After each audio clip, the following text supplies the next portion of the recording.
आज के शो में सैलाब की तबाहकारियां, फंड रेजिंग के लिए हुकूमती कोशिशें, सैलाब ज़दगान की मुकम्मल बहाली के लिए तकरीबन 10 अरब डॉलर्स दरकार। क्या तहरीक इंसाफ सैलाब पर भी सियासी पॉइंट स्कोरिंग से बाज ना आई?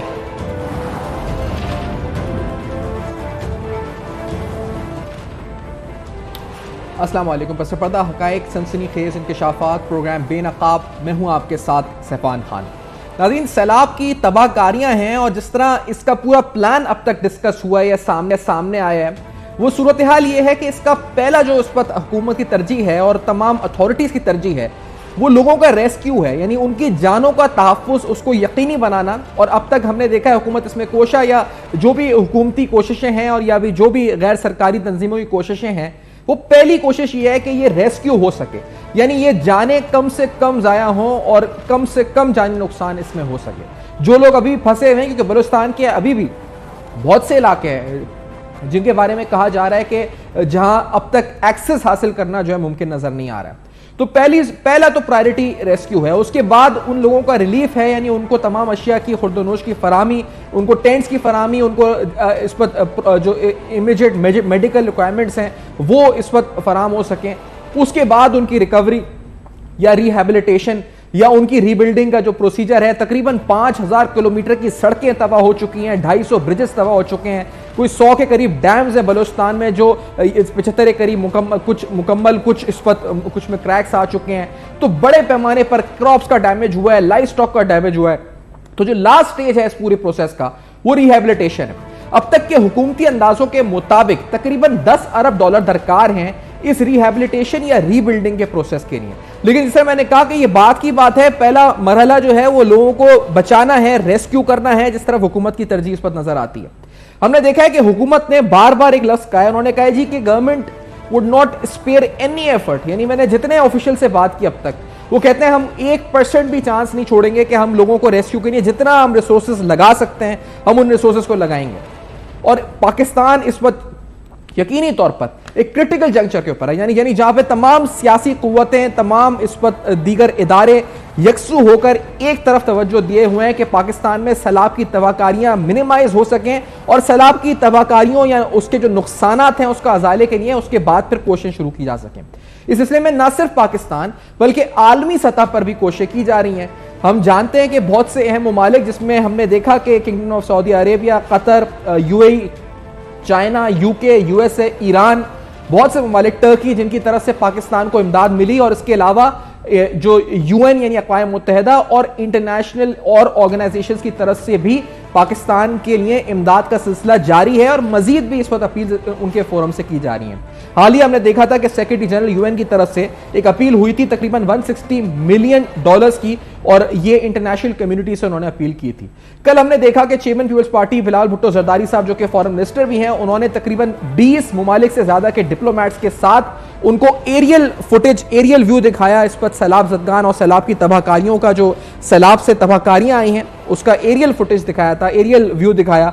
साथ साथ कोशिश यही थी कि इस वक्त उधर भी मामला अपील फंड्स की मोबिलाइजेशन के हवाले से हमने कहा कि मोबिलाइजेशन ऑफ फाइनेंशियल असिस्टेंस एक बहुत बड़ा चैलेंज होगा जिस पर तमाम इदारे, तमाम सियासी कुव्वतें यकसू होकर काम कर रही हैं। इन ममालिक के अंदर तुर्कमेनिस्तान, बहरीन, सऊदी अरब, आज़रबाईजान, जर्मनी, स्पेन, अमेरिका, चीन, France, Japan, Italy, South Korea, Turkey, अक़वाम मुत्तहिदा और दीगर इंटरनेशनल ऑर्गेनाइजेशन से कुछ रिप्रेजेंटेटिव शामिल थे जो इस बिलाल भुट्टो साहब के साथ मौजूद थे, और फॉरेन मिनिस्टर के साथ उन्होंने जो सैलाब की तबाहकारियां हैं उनका एक जायजा लिया। इस मौके पर बिलाल भुट्टो साहब ने क्या कहा था, लेट्स हियर दिस आल्सो, उनकी स्टेटमेंट क्या थी।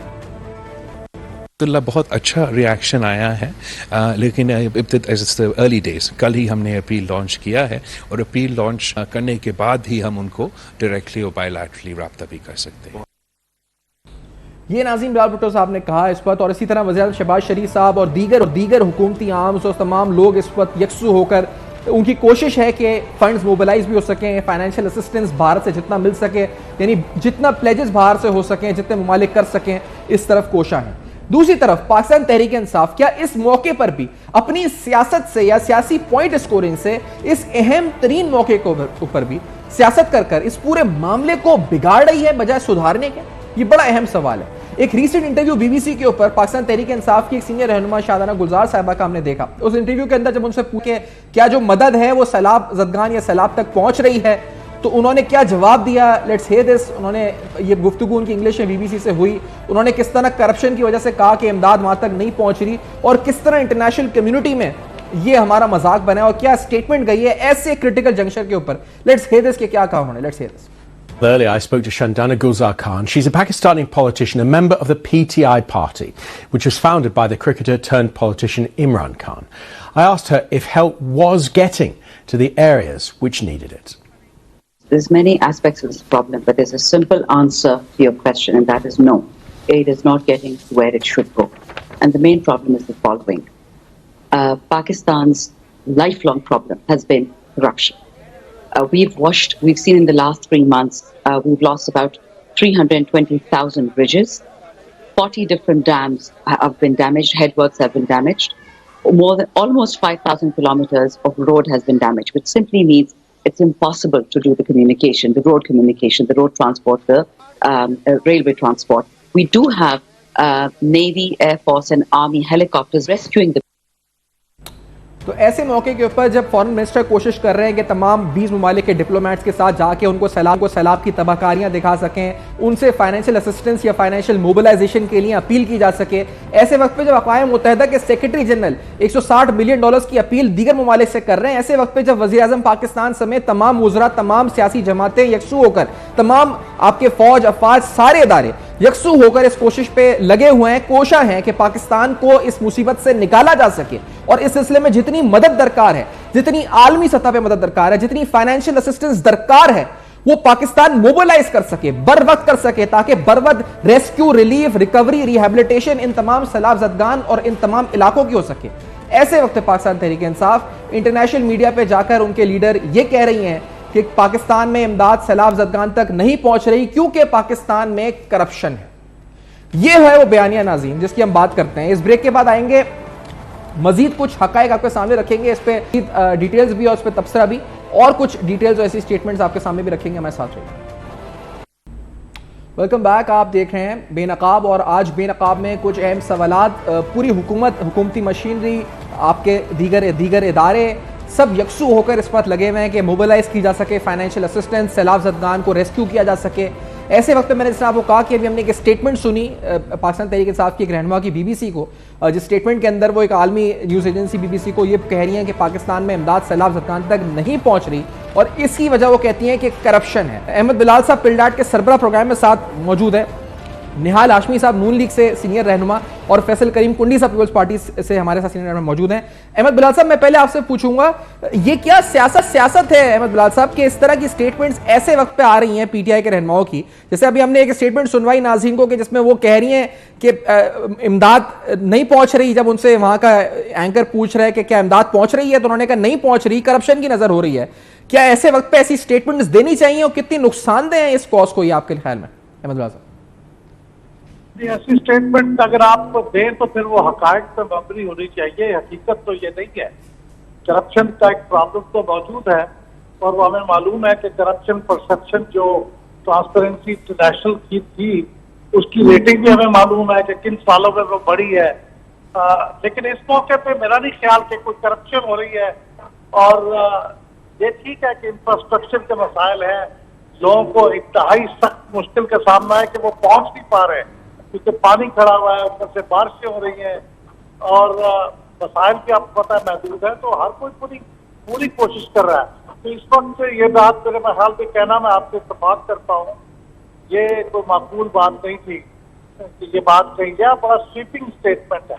कहीं अगर कोई करप्शन हुई है तो उसको फिर आप स्पेसिफिकली आप आइडेंटिफाई करें और एविडेंस दें, लेकिन आपने इतना बड़ा स्वीपिंग स्टेटमेंट दे दिया तो उससे पूरे मुल्क की जो एफर्ट है और बैरून मुल्क से आने वाली कोई मुमकिन इमदाद है वो सारी कंप्रोमाइज हो सकती है।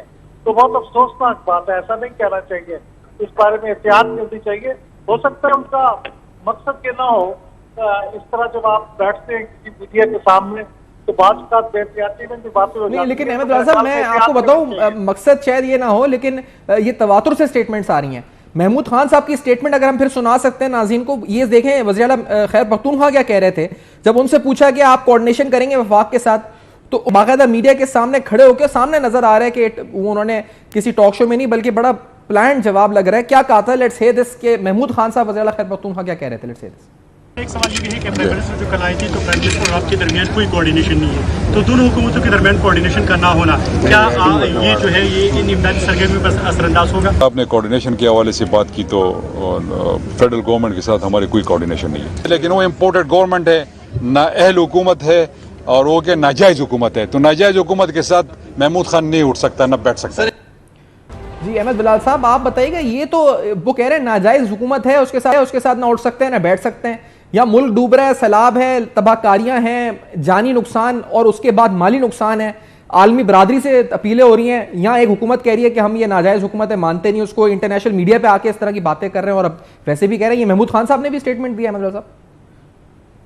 जी हाँ, मेरा मतलब था कि महमूद खान साहब ने जो बात कही है ये तो बड़ी कंसिस्टेंट है, पीटीआई की एक पॉलिसी, इमरान खान साहब की पॉलिसी है और उसको फिर सारे उनके जो बाकी पार्टी के फॉलोअर्स हैं वो भी उसको अपनाते हैं। ये दुरुस्त नहीं है, ये बहुत ही अफसोसनाक है। ये उनको फर्क करना चाहिए कि आम हालात में तो चले ये बात आप कह सकते थे, हालांकि वो भी गलत होता, लेकिन इन हालात में ये बात कहना कि हमारी कोई कोऑर्डिनेशन नहीं है और बड़े फख्र से बता रहे हैं कि हम तो कोऑर्डिनेशन भी करेंगे, तो ये दुनिया भी इस बात को नापसंद करेगी और मुल्क के अंदर भी ये बात पसंद नहीं की जाएगी। बहुत अफसोसनाक है, कंडेमेबल है मेरे ख्याल में, लेकिन काबिल मुज़म्मत है। जी अहमद साहब, ये आपको लगता है कैलकुलेटेड स्टेटमेंट्स हैं या ये मतलब जैसे आप कह रहे हैं कि कंसिस्टेंसी से आ रही है, तो ये बाकायदा पार्टी पॉलिसी है कि सैलाब की कोशिशों को भी सबोताज करना है हुकूमत की, क्योंकि सियासी इख्तलाफ है तो इसलिए ये कर रहे हैं, या ये मिस कैलकुलेटेड है, बस बोल रहे हैं, फ्लो में निकल रहा है? क्या आपको लगता है? पिछला मोमेंटम तो यही है कि हमने तावत नहीं करना, बात नहीं करनी, किसी किस्म की कोई कंप्रोमाइज नहीं करनी, किसी के साथ तबादला ख्याल नहीं करना। कॉन्स्टिट्यूशन ने जो बात कही हुई है कि आपने इसमें मशवरा करना है वो भी नहीं करना, लेकिन ये गैर मामूली हालात है, उसी का तसलसल आपको इसमें भी नजर आ रहा है और मुझे बदकिस्मती से ये नजर आ रहा है कि ये पॉलिसी का हिस्सा है, ये इत्तेफाक नहीं है, क्योंकि यही मामला आपको IMF के साथ जो एग्रीमेंट का मामला था उसके बारे में भी जो ऑडियो लीक सामने आई है उनसे भी यही तासर हो रहा है। और ये जो इस वक्त आपने सुनवाया महमूद खान साहब का स्टेटमेंट, उससे भी यही तासर मिल रहा है। तो उनको ख्याल करना चाहिए कि गैर मामूली हालात में इस तरह की बातें करना मुल्क को और रियासत को और आवाम को नुकसान पहुंचाने के मसरात। सही। और क्या ये आइन के खिलाफ, कानून के खिलाफ, या इसको हाई ट्रेजन, यानी आप इसको किसी कानूनी पैराए में भी देखते हैं कि ये कानून के भी कई खिलाफ है, जो मुसलसल तवातुर के साथ IMF प्रोग्राम और सैलाब को सबोताज करने की कोशिशें हो रही हैं? अहमद बिलाल साहब, देखिए मुझे कानून और आइन का तो नहीं पता, मैंने जिस चीज का रेफरेंस दिया था वो तो ये था कि आइन के मुताबिक आपको, आप पे लाजम था बतौर वज़ीर आज़म कि आप कायदे इख्तिलाफ से मशवरा करें इलेक्शन कमीशन के मेंबर्स की तकरीरी के मामले में। वो उन्होंने नहीं की और वो खत लिख के उससे करते रहे जो कि मशवरे के मुतरादिफ नहीं हो सकता। मैं उस पर रेफरेंस दे रहा हूँ, लेकिन ये इस किस्म का जो एटीट्यूड है मुझे नहीं मालूम कि उसमें कोई कानून की गिरफ्त में आ सकते हैं या नहीं, लेकिन इखलाकी तौर पे और जो मुसलमा असूल हैं गवर्नेंस के, उसके हिसाब से तो ये बिल्कुल ही नामाकूल बात।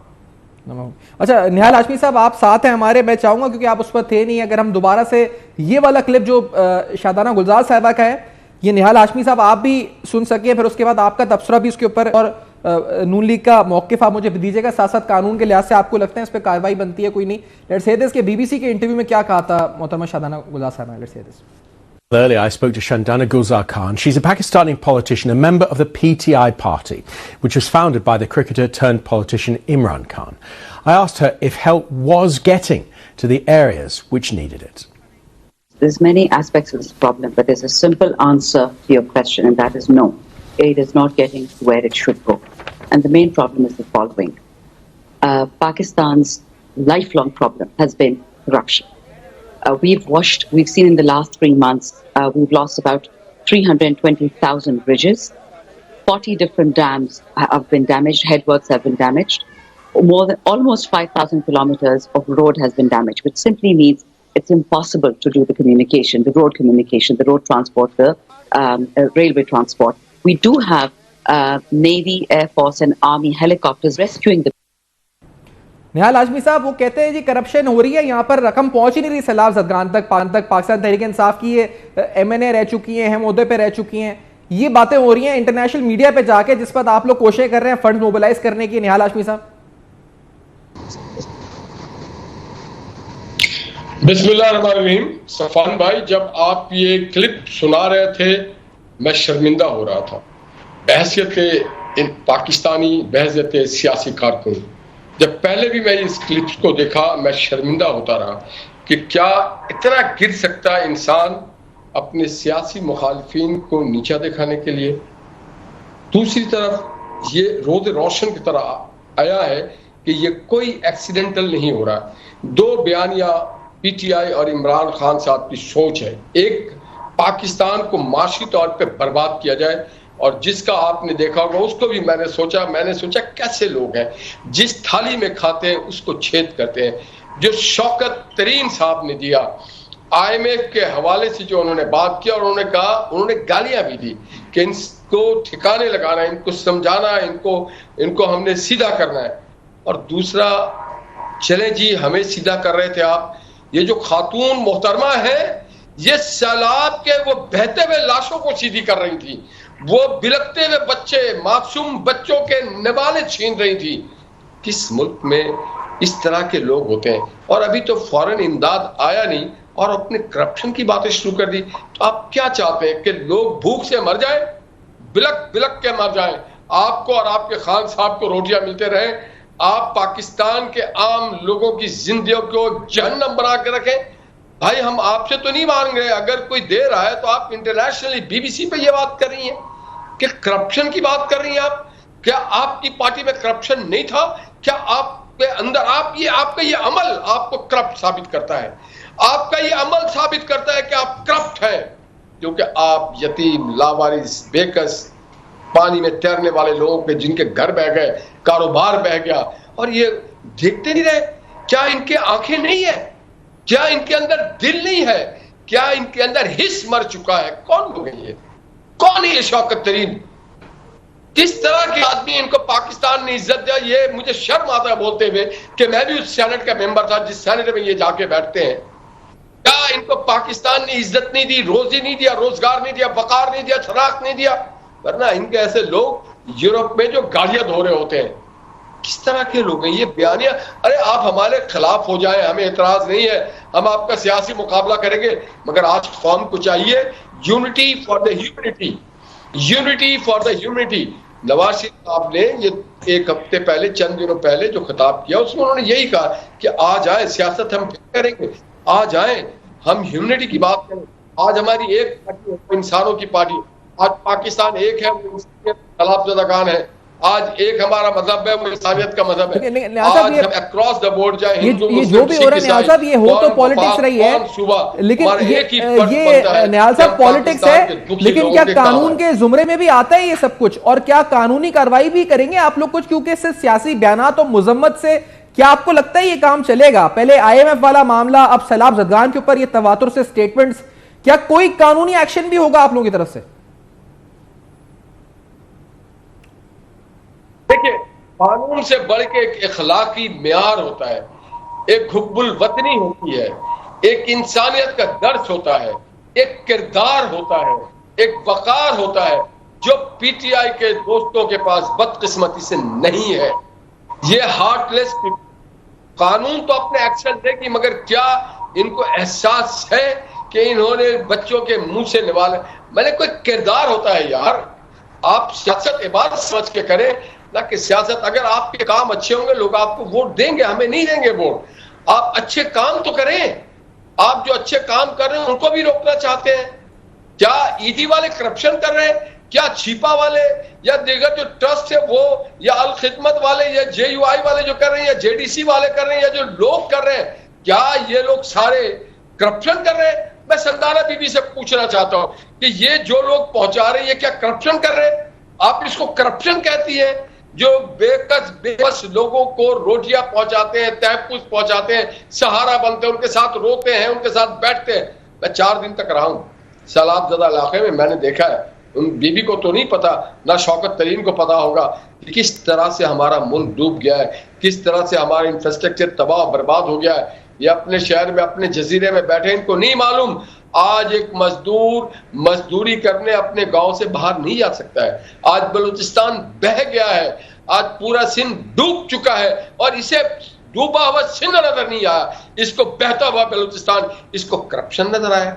बहुत अफसोस का मकाम है, बहुत ही अफसोस का मकाम है। इस सिलसिले में एक और अहम बात जो है, जो IMF वाली हम बात कह रहे हैं, उस पर भी मैं चाहूंगा कि मैं आप दोनों की राय लूं। पहले अहमद बिलाल साहब से पूछूं, क्योंकि मोहसिन लगारी साहब की जो गुफ्तगू शौकत तरीन साहब से उस कॉल में सामने आई थी, वो सुनवा के पहले, क्योंकि उससे मुतल्लिक 2 के बाद आई, वो दोनों खबरें क्या थी मैं आपको बताऊंगा, लेकिन पहले आपको एक बार फिर याद दहानी के लिए एक क्लिप जरा सुना देते हैं। मोहसिन लगारी साहब ने क्या सवाल पूछे थे शौकत तरीन से, उनके जहन में खदशात क्या थे और क्या शौकत तरीन ने जवाब दिया था। Let's hear. सर कैसे हैं आप? जी अस्सलाम वालेकुम डॉक्टर साहब, 1 minute, I can ask the secretary to draft something.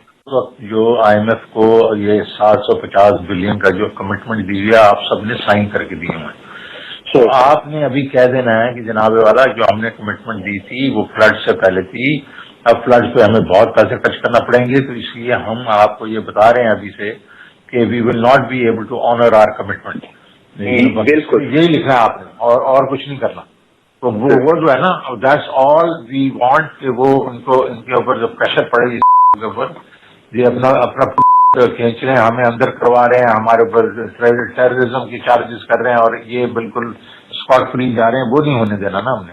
Taimur भी अभी 1 घंटे में करके भेज रहा है मुझे, आप भी जरा उसको कहें मुझे भेज दें, और फिर हम ये करके ना इसको जिस तरीके से वो finally we can send it to the federal government, और फिर हम उसको ज़ाहिर है उसको रिलीज भी कर देंगे, IMF के जो रिप्रेजेंटेटिव्स हैं उनको भी कर देंगे। सर इससे सर एक चीज, इससे हमारी स्टेट को तो नुकसान नहीं होगा सर? मैं वो तो would Pakistan as a state suffer because of this? Well, frankly speaking, isn't the state suffering because of the way they are treating your chairman and everybody else? के लिए देखो, ये तो जरूर होगा कि IMF कहेगा कि जी अजीब पैसे किधर से पूरे करेंगे, तो ये और मनी बजट लेके आ जाएंगे जो भी आएंगे, लेकिन द वेरी फैक्ट इज कि हमने इस वक्त उनको ये कहना, वी कांट।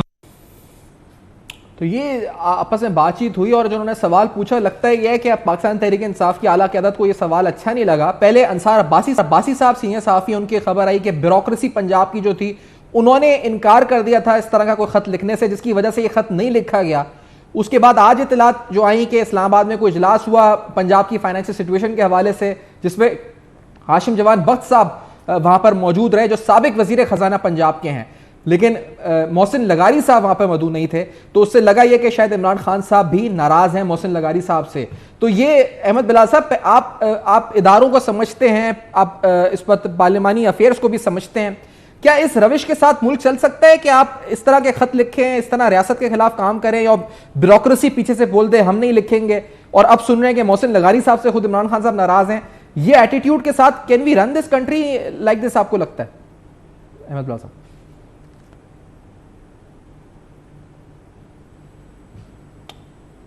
अहमद बिलाल साहब हमारे साथ नहीं है गालिबन, इसलिए मैं निहाल हाशमी साहब आपकी तरफ लेके आऊंगा जब तक उनसे राब्ता बहाल हो। निहाल हाशमी साहब, आप इत्तलात तो ये है कि शायद इमरान खान साहब नाराज हैं उनसे। मोहसिन लगारी साहब ने जो सवाल पूछे थे बजा सवाल थे, जायज थे, स्टेट को नुकसान तो नहीं पहुंचेगा, इसमें गलत क्या था इन सवालों में? निहाल हाशमी साहब देखिए सफान, मैं समझता हूं कि जो मैंने क्लिप सुनी मोहसिन लगारी की, तो वो एक पैट्रियट पाकिस्तानी की है कि मेरे स्टेट को तो नुकसान नहीं पहुंचेगा। वो कहता पहले स्टेट फिर पार्टी। उनके अपने अंदर से हर फिरौन के हर एक मूसा होता है, उसने ये कहा पहले स्टेट। ये असल में मोहसिन लगारी की भी सोच नहीं, ये सोच 2 लोगों की ये शैतानी क्रशमस आती है। एक इमरान खान की नैरेटिव है ये, और दूसरा ये शौकत तरीन की नैरेटिव है, और वो इसमें इंप्लीकेट करें, और ये दोनों जिम्मेदार हैं। और देखिए बड़े अजीब और गरीब बात है, सबसे पहले IMF के प्रोग्राम में कौन गया था? PTI गवर्नमेंट गई थी। जब इनकी गवर्नमेंट थी तो ये प्रोग्राम शुरू हुआ था। तो इन्होंने तो हर कंडीशन को साइन किया था। हम तो मजबूरी में गए, ये हमारा प्रोग्राम नहीं था। ये सारे कंडीशन, फाइनेंशियल कंडीशन ये साइन करके आए। इन्होंने कहा कि हमने पेट्रोल में लेवीज बढ़ानी है, इन्होंने कहा कि हमने सब्सिडी नहीं देनी है, इन्होंने कहा कि हमने इलेक्ट्रिसिटी में सब्सिडी नहीं देनी है, इन्होंने कहा हम ईडब्ल्यू में सब्सिडी नहीं देना है। इन्होंने अंडरटेकिंग दी, इन्होंने जो गंद फैलाई है वो आज पीएमएलएन की गवर्नमेंट, और फिर ये कह रहे हैं कि ये गंद हमारा नहीं है। ये साइन तो ये करने गए थे, एग्रीमेंट के लिए तो ये गए थे, और बेगैरती और बेहिसी की इंतहा है। मेरे मुल्क का है, मेरे मुंह से सॉरी टू से एक लफ्ज निकला है, बट ये बेहिसी है, ये मुर्दा दिली है यार। क्या आप दो लोगों ने इस तरह की बात करते हैं? आप कहते हैं कि हमारे चेयरमैन को ये डिसलॉज करते हैं, और ये आप अपने घर की लड़ाई घर में लड़े। आप आईएमएफ में जाके बता रहे हैं कि पाकिस्तान एक बहुत आसान हरफ है, पाकिस्तान में आज इत्तेहाद नहीं है, पाकिस्तान में आज यूनिटी नहीं है, पाकिस्तान के फेडरेशन एक साथ नहीं चलना चाहते हैं। ये किस तरह के लोग हैं? और ये कहते हैं हम सियासतदान हैं, ये कहते हैं मदीना की रियासत, ये कहते हैं नौजवानों की बात करते हैं, ये पाकिस्तान को मजबूत, और ये जो नारे लगाते हैं ना आजादी की, शायद ये इसी आजादी की बात कर रहे हैं कि पाकिस्तान के जख्म पे, जिस्म पे ये जख्म लगा सके। वरना आज पाकिस्तान को इत्तेहाद की जरूरत है, हुकूक की जरूरत है, एकता की जरूरत है, रूल ऑफ लॉ की जरूरत है, पार्लियामेंट्री सुप्रीमेसी की जरूरत है। और ये जहां लोग सैलाब में बह रहे हैं, जहां लोग रो रहे हैं, वहां ये जलसे कर रहे हैं। इनको बिल्कुल बेशर्मी की जो हाईएस्ट डिग्री मैं महसूस करता हूं, शर्मिंदगी है। मुझे शर्मिंदगी है कि एक सियासत कहते हैं हम सियासतदान हैं, और एक सियासतदान इस तरह का अमल करेगा। हमने तो सियासत एक बात से सीखी है, घर फूक तमाशे। आप घर अपना खत्म कर दें मगर कौम के लिए लगें, अपने घर को नहीं बचाएं, कौम को बचाएं। ये लोग कौम को डुबो रहे हैं, कौम को लेकिन निहाल हाशमी साहब मैं आपको बताऊं, निहाल हाशमी साहब आप लोग भी जो बयानियां बना रहे हैं वो बयान ही है, यानी कानूनी तौर पर जो आपने केसेस बनाए इमरान खान साहब के ऊपर, यानी करप्शन का आपने तोशाखाना का एक रेफरेंस तो बनाया, लेकिन क्या आप उसमें कोई करप्शन साबित, यानी कानूनी तौर पे जो उन्होंने इलेक्शन कमीशन में डिक्लेरेशन नहीं की या वो की, वो तो ठीक है, लेकिन क्या कोई करप्शन यानी नैब या इस तरह का कोई केस बन सका? आज भी जब वो अदालत में आए थे तो उनसे सहाफियों ने सवाल पूछा, उस केस के बारे में भी आप लोगों ने पेशरफ्त क्या की? उनसे पूछा गया कि एक प्रॉपर्टी टाइकून ने क्या आपकी एहलिया को, तो मैं आपने सवाल बहुत अच्छा निहाल साहब, मैं सुनवा भी दूं ना आपको, सवाल है, मैं आपको इसका जवाब। अच्छा, आज एक सहाफी ने जब सवाल पूछा था इमरान खान साहब से, मैं सुनवा दूं फिर आपका जवाब लेता हूं। लेट्स से दिस के जब इमरान खान साहब टाइम सुना देते हैं नाज़रीन, उनसे पूछा गया था, उन्होंने क्या कहा? ये फरमाया कि आपकी अहलिया पर इल्जाम लगा कि उसने मलिक रियाज से हीरों का हार लिया उसने हीरो का हार, बताएं। हीरे बड़े सस्ते होते हैं, कोई महंगी चीज की बात करो। क्या वो छूटी थी, क्या वो छूटी थी?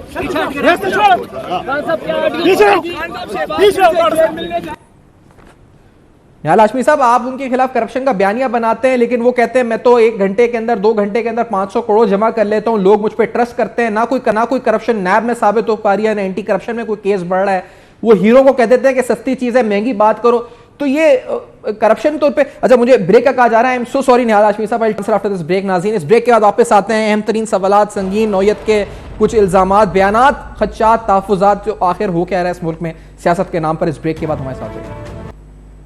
वेलकम बैक, आप देख रहे हैं बेनकाब। आज बेनकाब में कुछ अहम सवालात, सैलाब के हवाले से हुकूमत की तमाम इदारों की तरजीह इस वक्त यकसुई के साथ सब फोकस हैं कि सैलाब ज़दगान को रेस्क्यू किया जा सके, रिलीफ दिया जा सके, रिकवरी हो, रिहेबिलिटेशन के फेज तक मामलात लेकर जाएं। पहली तरजीह यही है कि जानी तहफ़्फ़ुज़ उनका मुमकिन बनाया जा सके। इस सिलसिले में न सिर्फ पाकिस्तान में बल्कि पाकिस्तान से बाहर यानी आलमी सतह के ऊपर भी अपील्स की जा रही हैं। सेक्रेटरी यूनियन जनरल की तरफ से $160 मिलियन की अपील की गई। इसी तरह से मुख्तलिफ ममालिक जिसके अंदर सऊदी अरब, कतर, UAE, चीन, बरतानिया, अमरीका, ईरान, टर्की शामिल है, जिनकी तरफ से इमदाद पाकिस्तान मुसलसल जो पाकिस्तान को फराम कर रहे हैं। कल हमने आपको बताया कि बिलाल भुट्टो ज़रदारी साहब ने तकरीबन 20 फॉरेन मिनिस्टर पाकिस्तान के 20 डिप्लोमेट्स मुख्तलिफ कंट्रीज़ के और मुख्तलिफ इंटरनेशनल ऑर्गेनाइजेशन के रिप्रेजेंटेटिव्स के साथ एरियल जायजा भी लिया इन फ्लड्स के। ममालिक जो मुख्तलिफ ममालिक के सफ़ीर थे, डिप्लोमेट्स थे, उनको दिखाया कि कितना डैमेजेस हुए हैं। इन ममालिक के अंदर तुर्कमेनिस्तान, बहरीन, सऊदी अरब, Azerbaijan, Spain, US, China, France, Japan, Italy, South Korea, Turkey और अक़वाम मुत्तहिदा के कुछ अहम ऑफिशियल्स शामिल या रिप्रेजेंटेटिव्स शामिल थे। तो ऐसे वक्त में जब ये भी अंदाज़ा लगाया जा रहा है कि पाकिस्तान में जो नुकसानात हैं उसका तखमीना तकरीबन, यानी जो रिहेबिलिटेशन और रीबिल्डिंग में सिर्फ जो दरकार अमाउंट है वो 10 अरब डॉलर्स है, 10 बिलियन डॉलर्स है। ऐसे वक्त में जब कहा जा रहा है कि तकरीबन 1.2 खरब रुपए तक के माशी नुकसानात हो चुके हैं, ऐसे वक्त में जब कहा जा रहा है कि तकरीबन 5000 किलोमीटर की सड़कें तबाह हो चुकी हैं, तकरीबन 250 ब्रिजेस तबाह हो चुके हैं, 1000 से ज़्यादा जाने जिनका कोई नम बदल ही नहीं है, माली नुकसान से कोई मुवाजना ही नहीं है, वो हो चुका है। और ऐसे वक्त में जब तकरीबन लाखों लाइव स्टॉक तबाह हो चुका है, तकरीबन लाखों एकड़ पे मुहित एग्रीकल्चर और खासतौर पे कॉटन क्रॉप तबाह हो चुका है। एहसन इकबाल साहब ने कल एक स्टेटमेंट दी, इसमें उन्होंने बताया कि तकरीबन जो अब तक का लॉसेस है कॉटन क्रॉप के अंदर वो 45% है। ऐसे वक्त में आखिरकार इस मुल्क में इस सैलाब ज़दगान की मुहिम के खिलाफ कौन मुहिम जोई कर रहा है, कौन साजिश कर रहा है, क्या सियासत हो रही है, इस सियासत से कितना नुकसान हो रहा है, ये आज के प्रोग्राम में सवाल उठाने। मैं निहाल हाशमी साहब आपसे सवाल मैंने पूछा था, मैंने अपनाया था, इमरान खान साहब से सवाल पूछा गया, आप लोगों ने क्या कानूनी कार्रवाई की निहाल हाशमी साहब अब तक? जी, मैं आपने मुझे रोक दिया था वक्फा के लिए, मैं आपको जवाब देता हूं। क्या इमरान खान ने इनकार किया कि उन्होंने हीरा नहीं लिया?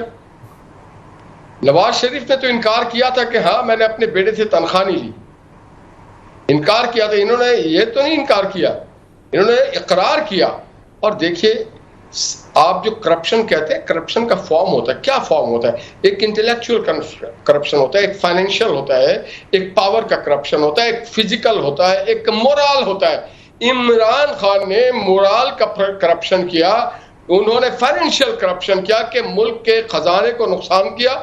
जो घड़ी, जो तोसे खाने के आइटम्स उन्होंने लिए, उन्होंने बैरून मुल्क ले जाके पाकिस्तान के बेचा, बदनाम किया और अपने इनकम टैक्स रिटर्न में उसको छुपाया और झूठ बोला कि मैंने अपने घर की सड़क बनाई, सीडीए ने वो सड़क बनाई। तो ना वो, ये तो साकिब निसार को दुआएं दे कि वो आज कौम मुझसे पूछ रही है कि कहां छुप गया बाबा, किस पानी में बह गया, किस डैम के पानी बह गया जिसने इनको साकिब और सादिक और अमीन कहा था। ये ना सादिक है ना अमीन है, इसके ऊपर 19 और केस है, सिर्फ ये वाला नहीं है, हीरे के अपने केस है, हीरे मोती के अपने केस हैं। वो जो गोगी, और हम कोई जाली केस इन पे नहीं बनाएंगे कभी भी। हम जब भी देखिए, जो भी बात होगी सच होगी, सच पे होगी। जाली केस इमरान खान पे हम कभी नहीं बनाएंगे। इनके करप्शन के एक तो है बीआरटी करप्शन नहीं है इनका, ये सादिक और अमीन है। इनके ऊपर हमसे पहले और इनके दौर में करप्शन होता रहा, बिलियन ट्री करप्शन नहीं था इनके पास। इनके पास इस्लामाबाद रिंग रोड का करप्शन क्या कम था कि मलक रियाज के करप्शन की कहानी एक सरेआम आ गई। तो ये जो इनके पास करप्शन की बातें हैं, और जिस तरह से इन्होंने फॉरेन फंडिंग में करप्शन किया, और ये कहते 5 अरब। जनाब, मैं आपको अच्छी अच्छी बातें सुना, वो जो हैदराबाद के नौजवान ने किया था, बड़ा मजेदार काम किया था कि आपने हमें हैदराबाद को 5 अरब रुपए जिस तरह से दिया था, मैंने भी आपको 20 करोड़ रुपए। जब तक वो उस वक्त तक वो पैसा नहीं होता है। मैं भी आज आपको कह दूं कि जाओ यार, वो एक इंडियन ड्रामा आता था, मिस्टर बजाज अपनी बीवी को कहता जाओ मेरे कोट के जेब में 2 करोड़ है वो निकाल। मैं भी इमरान खान पे आपको 10 बिलियन डॉलर दे दूंगा। फोन पे कहने से क्या होता है, फिजिकली क्या? आज मरियम नजर आती है फिजिकली, आज शहबाज शरीफ नजर आते हैं फिजिकली, आज हमारे लोग नजर आते हैं इत्तेहादी गवर्नमेंट के, आज सारे पाकिस्तान के लोग नजर आते हैं, मगर आज इमरान खान नजर नहीं आता। उनका जो वजीर आला है वो हेलीकॉप्टर थे, टाटा बाय बाय कर रहा है उनको। अच्छा निहाल हाशमी साहब, मैं ये तो चले ठीक है, इमरान खान साहब की सियासत है, कोई गलत निहाल हाशमी साहब ये तो सब ठीक है, ये इमरान खान साहब की सियासत और क्या कानूनी कार्रवाई आप लोग करने जा रहे हैं। एक बात मुझे निहाल साहब, क्योंकि टाइम कम है, सरकार के खर्चे पे उनके, एक मिनट सुन लेना प्लीज, वो इन ऑर्डर नहीं है, स्टेबल माइंड नहीं है, उनको सरकार के खर्चे पे इलाज किया जाए, नासिस टाइप की चीज बन गए हैं वो। जब जो में मुंह में आता है वो बोलना शुरू हो जाते हैं, कभी दीन पे बातें कर रहे होते हैं, कभी ठीक है निहाल हाशमी साहब, मैं महंगाई पे आना चाह रहा था, खासतौर पे तेल और घी कीमतों पे, पेट्रोल की कीमतों पे आना चाह रहा था कि आप क्या कर रहे हैं, लेकिन मैं कादिर मंदोखेल साहब को भी खुशामदीद। निहाल हाशमी साहब इजाजत दें, पीपल्स पार्टी से कादिर मंदोखेल साहब भी प्रोग्राम में साथ मौजूद हैं। खान के खिलाफ ठीक है, तो निहाल हाशमी साहब, मैं अब मौका दें तो मैं कादिर मंदोखेल साहब का भी मौक़िफ़ शामिल करना चाह रहा हूं। पीपल्स पार्टी से हमारे साथ मौजूद हैं एमएनए सीनियर रहनुमा कादिर मंदोखेल साहब, आप बताइएगा, क्योंकि अब जो जिस तरह से पहले शौकत तरीन साहब का स्टेटमेंट आया, फिर महमूद खान साहब कह रहे हैं कि वफाक के साथ हम काम नहीं करेंगे, इलेजिटिमेट गवर्नमेंट है, फिर उनकी एक शादाना गुलजार साहब बीबीसी को इंटरव्यू देकर कह रही है सैलाब ज़दगान को इमदाद नहीं पहुंच रही क्योंकि करप्शन है। एक तरफ बिलावल साहब डिप्लोमेट्स को लेकर उनसे अपील्स कर रहे हैं फाइनेंशियल असिस्टेंस की, और दूसरी तरफ पीटीआई ये बयानियां बना रही है। किस तरह ये नुकसान पहुंचाया जा रहा है मुल्क को, और क्या आपको लगता है इस पर कोई कानूनी कार्रवाई भी हो सकती है? मंदोखेल साहब देखिए, डेफिनेशन है दहशतगर्दी की जी, डेफिनेशन दहशतगर्दी की ये है कि बम ब्लास्ट हो, कत्ल गारत हो, उसको कहते हैं दहशतगर्दी। एक आता है डेफिनेशन मुल्क दुश्मनी की। मुल्क दुश्मनी की डेफिनेशन क्या होता है? यही है जो पाकिस्तान श्रीलंका बनाने का एक मर्दार ख्वाब देखा था इमरान नियाजी और इनके हवारियों ने, और पाकिस्तान के खुदा न खास्ता 3 टुकड़े बनाने का प्लान ख्वाब देखा था उन्होंने। वो IMF के फंड से चकनाचूर होता हुआ नजर आ रहा था। जब भी उन्होंने इस तरह के लेटर वगैरह इशू करके IMF को और इस डील को खत्म करने की जो ख्वाब देखा था, मैं समझ रहा हूँ, मैं पहले ही मीडिया के दोस्तों के लिए कहना चाहूँ और खुद अपनी पार्टी से और अपनी इत्यादी हुकूमत से, खास तौर पे राणा सनाउल्लाह साहब से ये कहना चाह रहा हूँ कि अगर आप इस तरह आंत पर आंत रख के बैठे रहेंगे, इस तरह आप मसलियत के शिकार होते रहेंगे, ये बेलगाम गैंग जो है ना, ये बाज नहीं आने वाले। इनके खिलाफ गद्दारी का, इनके खिलाफ मुल्क दुश्मनी के मुकदमात होना चाहिए। और आइन के कानूनी शहादत के आर्टिकल 164 ये कहता है कि कोई भी ऑडियो वीडियो वो एडमिसेबल है before any court of law. आपके सामने सारे इनके टीवी इंटरव्यू, सारे टेलीफोनिक गुफ्तगू, शौकत तरीन के, इनके दोनों वजीर खजाना जो कि फिर भी उसकी थोड़ी बेहतर स्टेटमेंट थी, मोहसिन लगारी की, उन्होंने कहा ये कोई रियासत के खिलाफ तो नहीं हो जाएगा। तो शौकत तरीन जो एक फ्रॉडिया बिजनेसमैन और एक फ्रॉडिया बैंकर के नाम से मशहूर है, उसने कहा हमारे चेयरमैन के साथ जब ये करेंगे तो हमें कोई परवाह नहीं। आप मुझे बताओ उससे ज्यादा मुल्क के साथ गद्दारी और दुश्मनी और क्या हो सकती है? तो मैं यही कहूंगा कि ऐसे बेलगाम गैंग को अगर आप लगाम नहीं देंगे तो इसी तरह की बातें, इसी तरह की साजिशें आपको नजर आती रहेंगी। बहुत शुक्रिया कादिर मंदोखेल साहब, आपने वक्त दिया, ज्वाइन किया। निहाल हाशमी साहब, आपका भी मैं बहुत बहुत शुक्रिया अदा करूंगा, आज आपने वक्त दिया, प्रोग्राम में ज्वाइन किया। नाज़रीन, बहुत सवालात हैं। पाकिस्तान को इस वक्त एक बहुत बड़े अनप्रेसिडेंटेड चैलेंज का सामना है। ये चैलेंज यकीनी तौर पर माशी सूरत हाल की बिगड़ती हुई सूरत हाल, यानी बिगड़ता हुआ गैर यकीनी सूरत हाल तो थी, लेकिन उसके बाद सैलाब की सूरत में हमारे सामने आ चुका है। इस वक्त हमें बहसते कौम यकसू होकर सिर्फ तवज्जो देनी है इन सैलाब ज़दगान की बहाली पर, इनको रेस्क्यू, रिलीफ और फिर रिहेबिलिटेशन की तरफ। हम उम्मीद करते हैं कि हमारी सियासी जमातें, खासतौर पर पाकिस्तान तहरीक इंसाफ जो कि हमें बजाय डिविएट करती हुई नजर आ रही है इससे, वो सब यकसू होकर, उनकी स्टेटमेंट्स जो आ रही हैं सामने, वो सब यकसू होकर, हम भी कंसर्न है सिटीजन, इसलिए इस तरह के हम इस प्रोग्राम में ये बात कर रहे हैं कि जरूरी है कि यकसू होकर इस चैलेंज का सामना कर सकें। For feedback you can write us on Facebook, emails and Twitter, जो आपके सामने फ्लैश कर रहे हैं। देखते रहेगा, अब तक अपना बहुत करें।